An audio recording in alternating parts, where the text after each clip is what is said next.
부스터샷과 관련해 최근 한 달간 2만여 건의 부작용 신고가 접수됐으나 대부분 경미한 사안으로 조사됐습니다. 연방정부 셧다운 우려가 고조되면서 바이든 대통령이 오늘로 예정된 시카고 방문을 취소하고 백악관에서 대책 마련에 나섰습니다. 제니 옐런 재무장관이 연방의회가 정부의 부채 한도를 상향 조정하지 않으면 다음 달 18일께 디폴트 사태를 맞을 것이라고 경고했습니다. 뉴저지 한인상록회가 운영기금 마련을 위한 후원의 밤 행사를 개최합니다. 백신 접종은 NYC로 가는 열쇠입니다. 12세 이상의 주민은 실내 식당, 체육관 및 여가 시설을 즐기기 위해 백신 접종 증빙을 제시해야 합니다. CDC 백신 카드, NYC 코비드 세이프 앱, 뉴욕주 엑셀시어 패스 또는 기타 공식 증빙 자료를 제시하세요. 이는 자신과 타인을 보호할 수 있는 최선의 방법입니다. 인근 접종소를 찾으려면 nyc.gov/vaccinefinder를 방문하십시오. 자녀가 12세 이상인 경우 백신을 접종하여 어디에 가든 무엇을 하든 코비드-19로부터 더 안전하게 지킬 수 있습니다. 코비드-19 백신은 질병 예방에 효과적이며 이미 수백만의 청소년이 안전하게 백신을 접종했습니다. 뉴욕시에서는 백신을 접종한 모든 분에게 100불을 제공합니다. 자녀에게 코비드-19 백신을 접종하고 100불을 받으세요. nyc.gov/covid 백신을 방문하십시오.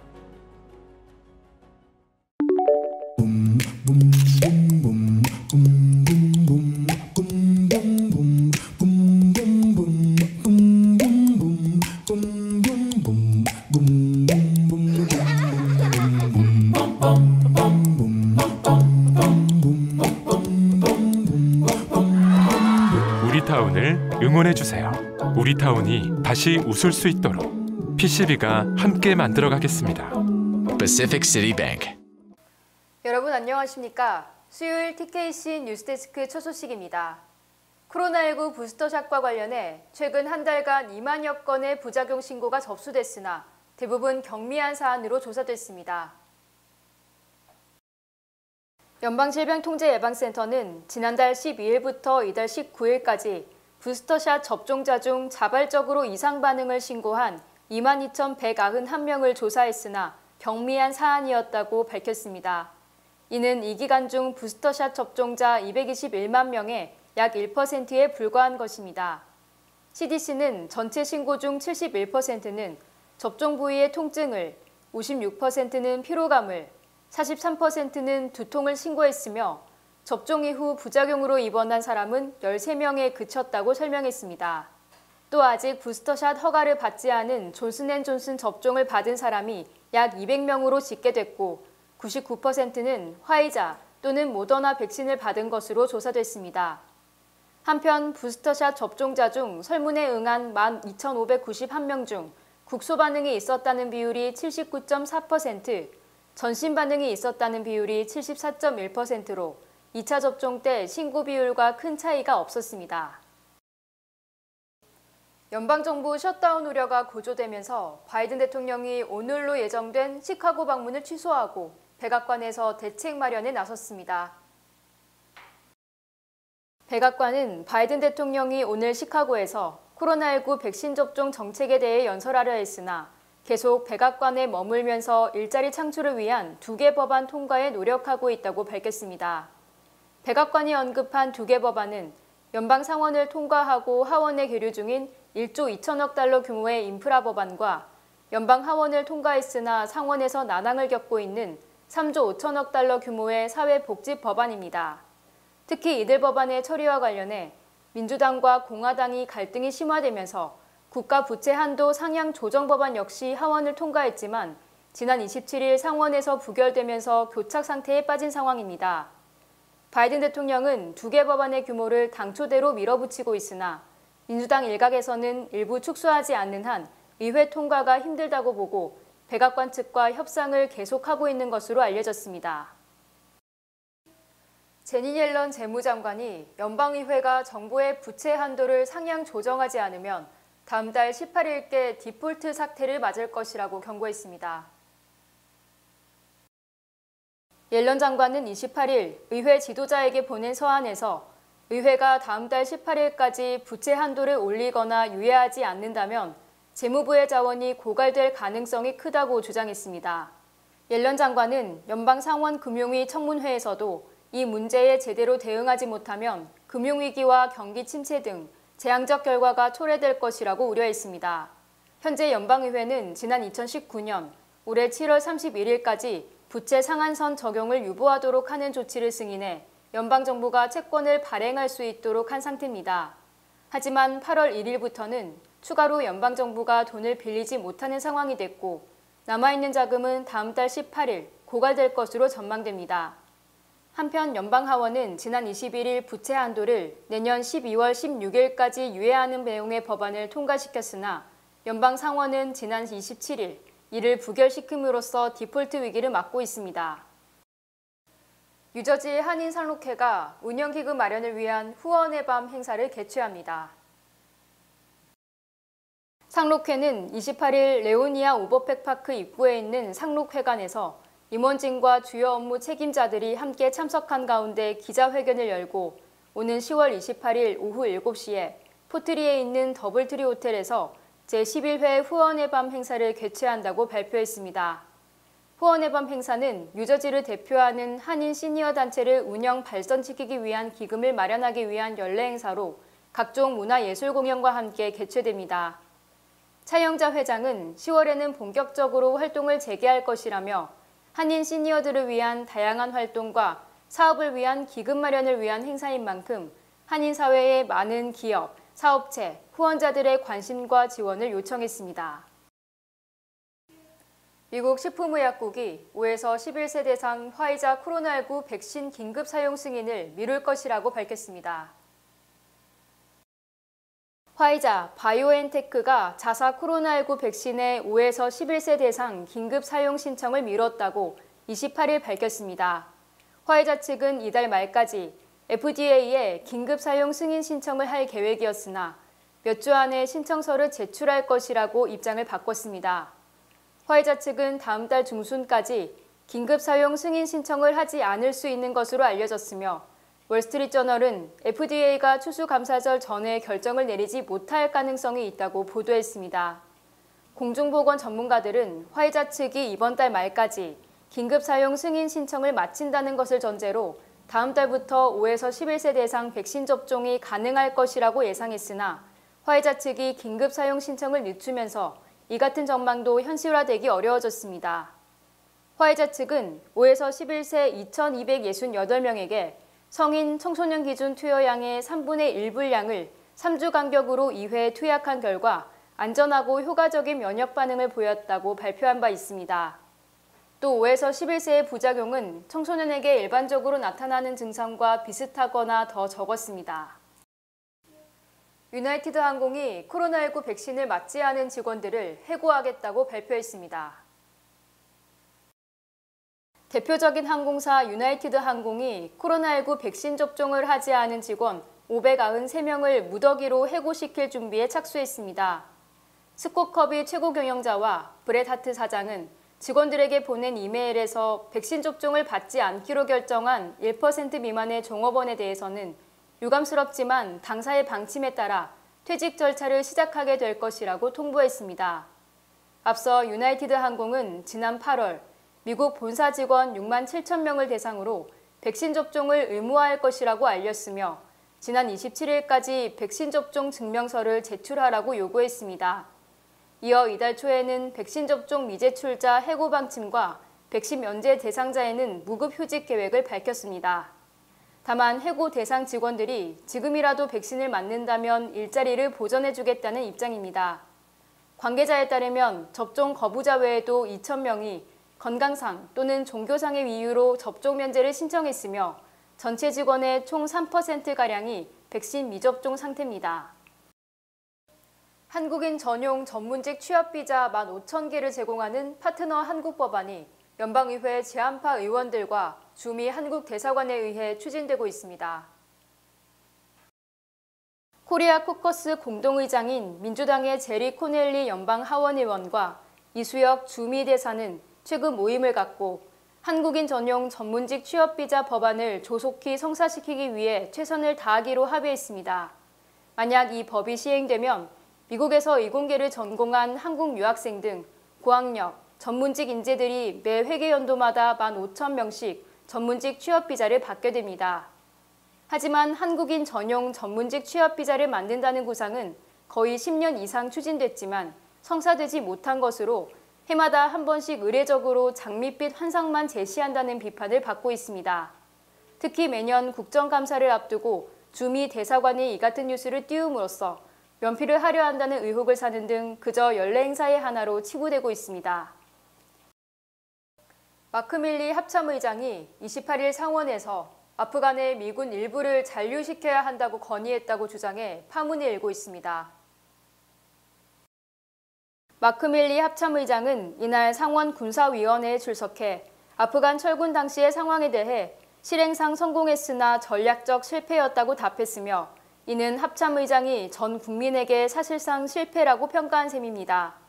특히 밀리 합참의장은 아프간 정부 붕괴와 탈레반의 권력 장악을 막기 위해 최소 2,500명의 미군을 잔류시켜야 한다는 게 개인적 의견이었다고 말했으며 케네스 맥켄지 중부사령관도 같은 의견이었다고 주장했습니다.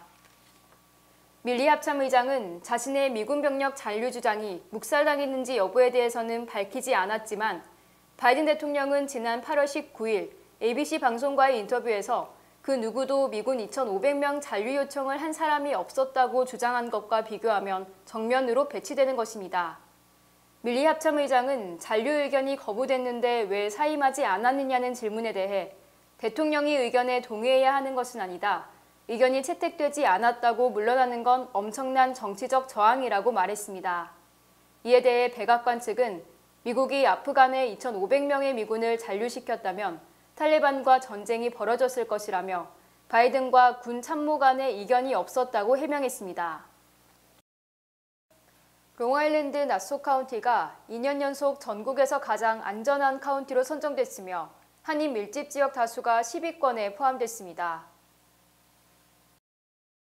US 뉴스 앤 월드 리포트가 미 전역 3,300여 개의 카운티를 대상으로 범죄, 교통사고, 공공안전시설 등의 항목을 조사한 결과 나소 카운티가 지난해에 이어 2년 연속으로 전국에서 가장 높은 점수를 얻었습니다.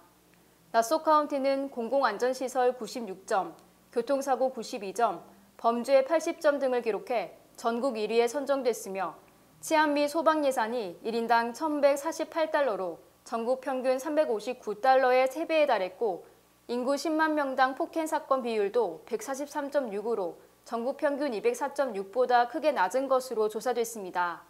나소 카운티 외에도 뉴욕주의 라클랜드 카운티가 2위, 웨체스트 카운티가 4위에 오르는 등 가장 안전한 카운티 탑10에 뉴욕주 카운티 3개가 포함됐습니다. 또 뉴저지주 한인 밀집 지역인 버겐 카운티가 8위에 올랐으며 버지니아주 한인 밀집 지역인 알렉산드리아 카운티가 3위, 알링턴 카운티가 5위로 조사됐습니다. 북한의 미사일 발사에 대해 미 국무부는 조건 없는 대화를 또다시 촉구했습니다. 북한은 적대 정책을 철회해야지만 대화가 가능하다는 입장입니다. SBS 김정원 특파원이 보도합니다. 미 국무부가 어제에 이어 오늘도 북한의 탄도미사일 발사를 규탄했습니다. The United States is concerned by and condemns the DPRK's recent ballistic missile launches. These launches are in violation of multiple UN Security Council resolutions. 킨 모이 국무부 동아태 수석 차관보는 북한이 세계 평화를 위협한다고 비판했습니다. The DPRK's unlawful weapon of mass destruction and ballistic missile programs constitute serious threats to international peace and security and undermine the global non-proliferation regime. 그러면서 전제 조건 없이 북한을 만날 준비가 됐다며 북한이 협상 테이블로 나오길 희망한다고 밝혀 북핵 문제를 외교적으로 해결하겠다는 기존 입장을 재확인했습니다. 하지만 북한은 어제 유엔 총회 연설에서 북미 대화와 종전선언의 조건으로 대북 적대 정책 철회를 내걸었습니다.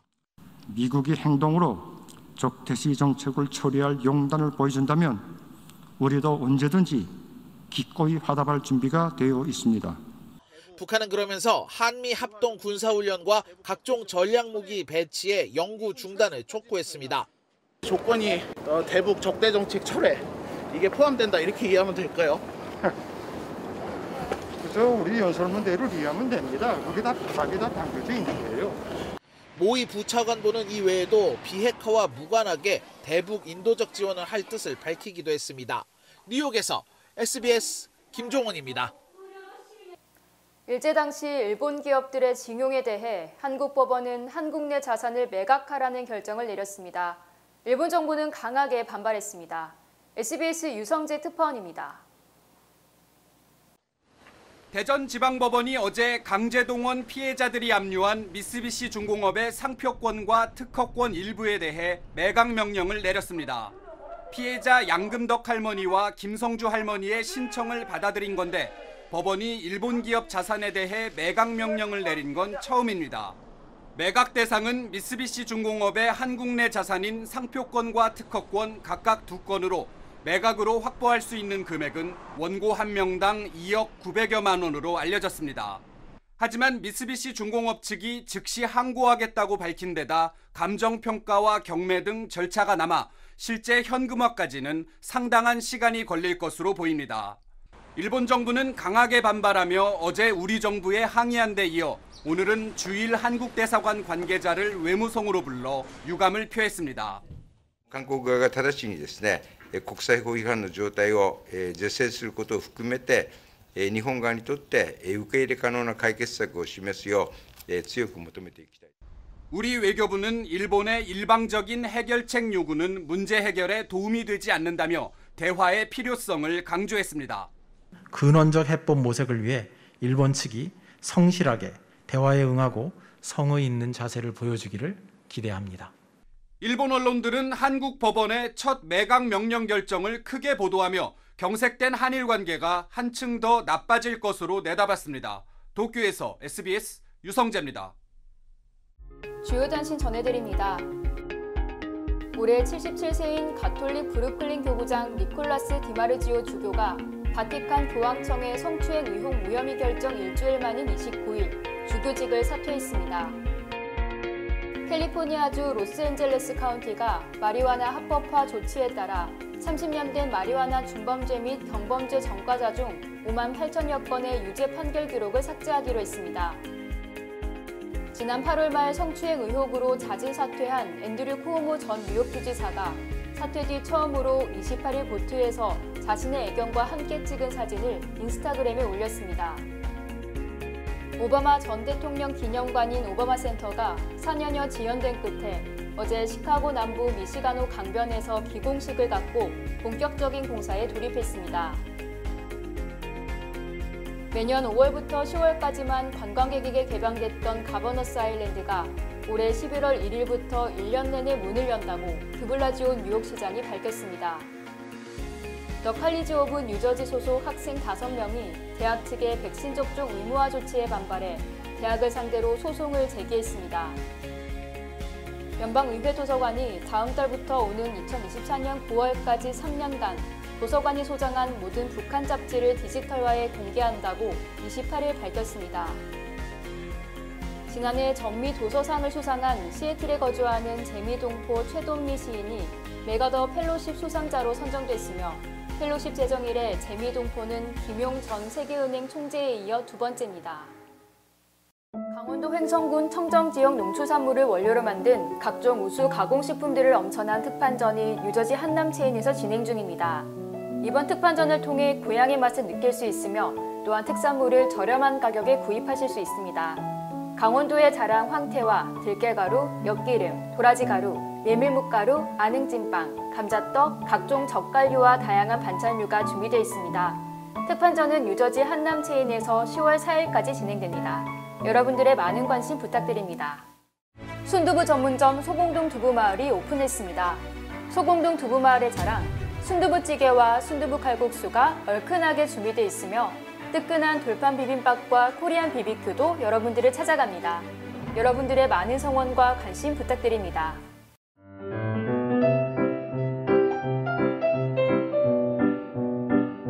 쫄깃하고 고소한 군산 짬뽕을 가까운 뉴욕, 뉴저지 한인마트에서 구매하실 수 있습니다. 코로나19 코로나19로 인해 모두가 힘든 요즘 CMM 기독의료 상조회가 여러분의 의료비 걱정을 덜어드립니다. 25년간 크리스천들이 함께해온 CMM 기독의료 상조회와 함께 의료비 대책을 마련하세요. CMM 설명회도 개최하고 있습니다. 날씨 전해드립니다. 목요일인 내일은 곳곳에 구름 낀 곳이 있겠습니다. 내일 낮 최고 기온은 66도, 밤 최저 기온은 52도입니다. 해 뜨는 시각은 오전 6시 51분, 해 지는 시각은 오후 6시 38분입니다.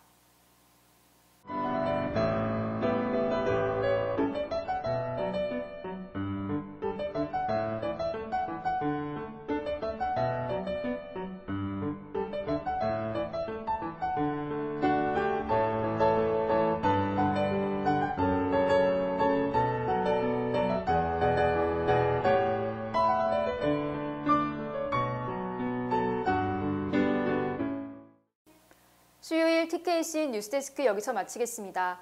시청해주신 여러분 고맙습니다.